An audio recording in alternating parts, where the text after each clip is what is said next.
We should explain trepanation to people because trepanation is a very ancient practice of drilling holes in one's head. And you decided to you were in your 20s when you did this? Yes.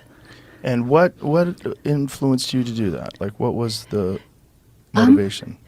Well, it was the theory of it which induced me to do it.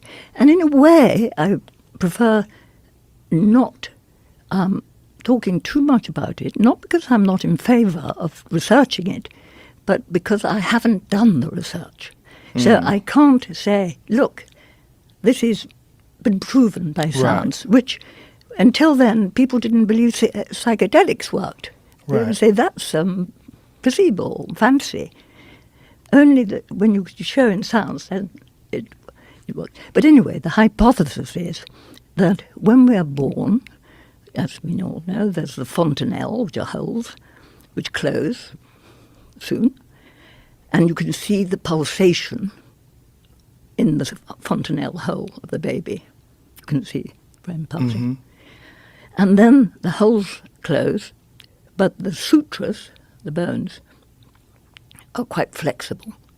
So there's still the full pulsation, the full systolic pulsation is happening.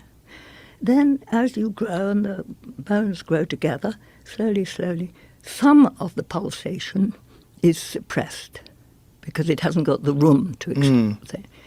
So the hypothesis of trepanation, which has been done now, the earliest skull found is, funny enough, the archaeologists at Chauvet told me, near Chauvet they found a Trepan skull of 25,000 years old. And you can see if the person lived after the trepanation. Because the bone grows. And softens. So that's kind of, I think, I haven't been studying it for the last 20 years because I've been on to psychedelics too much. Right. But I long to, because it's very close to what I want to do. Do we know the origins of trepanation? Do we know that how it was we know it's the oldest operation in the world, that it's done all around the world. It's very much associated with religion, mysticism. Very often the skulls which are trepanned have a special burial. They are buried in a pot or with silk around them, i.e. showing that they were either priest caste or royal caste or something. But they're very present in every culture which is interested. Not very present, but present. And the biggest mass of Trepan skulls, funnily enough, I think is on the German-Dutch border. I don't know why, but... From what time period? Prehistory. I'm afraid my memory's back and I haven't been studying it lately. But the thing is, wherever you look, there's I mean, the third eye, the thing in your picture, the third eye. Yeah. I was told by a thing is a visualization of the third eye, and one of the high, whatever I can't quite think of the word, the high aims of Buddhism and spirituality is by meditation opening your hole in the skull, and that's in beautiful old Tibetan art showing energy coming in and out of the hole in the head. So it's always been why I think the priest caste was associated with it, because I think that on the whole it was the priest caste which took the compounds to get high, whatever they were, mushrooms or ergot. And the danger of getting high is when you come down, you have a bad time, maybe flip out, but have a bad time. And I think it was probably observed that the people with a fractured skull or wound or whatever it was, a hole in the head, actually slightly kind of rose to the top in the village, in the thing. They became the doctors or the shamans or... it seems to have an advantage. Because, like in Mexico, skulls. Everyone grows up with skulls. You know, they have skull. There's a these Day of the Dead skulls. They're not real. They're no, right.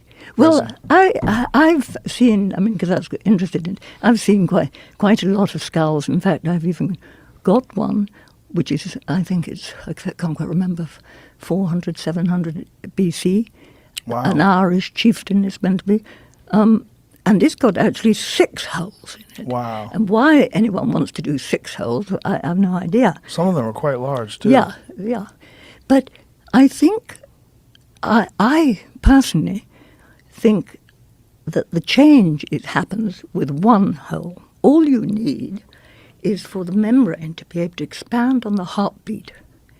And I think what the restoration at the point of trepanation is allowing that expansion on the heartbeat to the full expansion of the systolic pressure, which the child has until it starts to close over, kind of 13 onwards. The child comes down, 21 the average, the skull closes. And that's often when the mental problems start after 21, psychosis and all of those things. You're just at a slightly lower level in terms of energy for the brain. And what I want to do, it's very easy research to do, trepanation, because people are doing it in hospitals every day, by the thousand. At any brain operation, first you have to trepan the skull. Right. So it's happening all the time. Mm-hmm. So we could very easily, actually. I work with some very top-level scientists from Mexico, and I want to get that study going again, and particularly doing it for headaches and migraine, because it used to historically, in my father's encyclopedia, which is whatever, 1912, I can't remember when it was, something like that, it said trepanation is blah, blah, blah, been done throughout history, and it is still currently being done with apparent success for the treatment of mental conditions, migraine, and da-da-da. So until in the First World War, they did the first lobotomy, and that stopped trepanation as just an old wives' tale. So in a sense, they threw out the baby with the bathwater.